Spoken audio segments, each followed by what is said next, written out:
likely implications include redundancy. मुझे काय झाला तो redundant जाता of Goa Town and Country Planning Act and the regional plan and the ODPs prepared thereunder. Goa Municipalities Act, Goa Panchayati Raj Act, Goa Land Development Act and Building Construction Regulation 2000 Act and Goa Land Revenue Code in respect of the areas under the port limits constituted by major ports subject to any rights of private property therein and consequent revenue loss on account of the same. This means this act which is passed and which is notified just few months back on the Gazette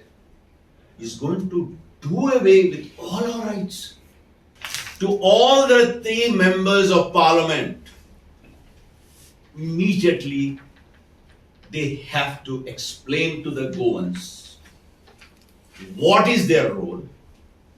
and if they have no role, they have to immediately get this act cancelled. I also call upon all the village panchayats,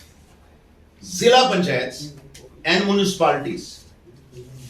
to convene their gram sabhas and convene special meetings and oppose this draconian law which has potential of usurping the powers of the local authorities. I also call upon the state government and more particularly our own Union Minister of State and our Chief Minister, if necessary, if they feel they are impotent, not important, impotent, and they cannot do anything, to have an all-party delegation to the Prime Minister and to press the need to repeal this act which will otherwise destroy Goa and its landscape.